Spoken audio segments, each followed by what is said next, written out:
4 na araw bago ang botohan, inilabas ng Social Weather Station o SWS ang pinakahuli nilang survey para sa mga tumatakbong senador. Kilalanin ang mga pumasok sa survey sa report ni Rafi Tima. Gaya sa survey ng SWS nitong Abril, sina Senador Loren Legarda at Alan Peter Cayetano pa rin ng Team Pinoy ang una at ikalawa sa mga kandidatong pasok sa Magic 12, batay sa survey ng SWS at Business World nitong May 2 hanggang May 3. Nasa ikatlo hanggang ikaapat na pwesto pa rin si Nancy Binay ng United Nationalist Alliance, habang umabante sa kaparehong pwesto si Senador Chis Escudero matapos bumaba sa survey nitong Abril. Nasa ikalimang pwesto naman si Grace Poe na noong nakaraang buwan ay nasa ika-10 hanggang ika-11 pwesto.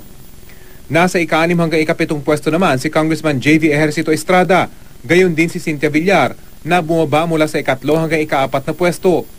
Bumaba naman sa ika-8 at ika-9 na pwesto sina Senador Coco Pimentel at Bam Aquino, habang nasa ika-10 hanggang ika-11 pwesto si Congressman Sonny Angara.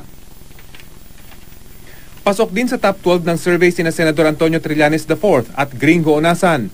Nasa ika-13 hanggang ika-15 pwesto naman sina Congressman Jack Enrile, June Magsaysay at Juan Miguel Zubiri. 2,400 botante ang tinanong sa survey na may margin of error na plus or minus 2 percentage points.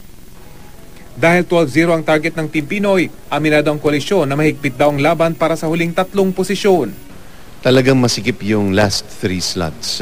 In fact, yung last 2 slots. Pero right now, nakikita namin sa lahat ng pagkilos, lalong-lalo na yung mga naglalabasang endorsements, lalong-lalo dun sa mga religious groups, ay nakakapabor sa mga Team Pinoy.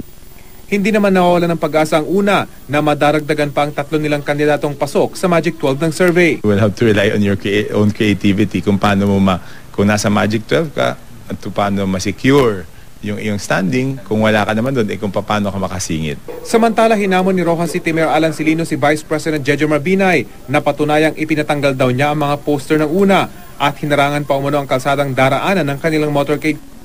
Nasaktan din daw si Mayor nang tawagin siyang bakla ni Binay. Tawgon mo ko yun. Dahil kung tawgon ta ka mo. O, tawgon ta ka, Vice President, itsura mo daw amo. Okay man siya mo. Pero bahay pa lang, gusto mo, tawag mo ko yun, dahil kasada kang daw, kapamulay na lang kaya. Gusto mo yan. Hindi man na isakto. Tugon naman dito ng Vice Presidente. Anytime. Rafi Tima, GMA News.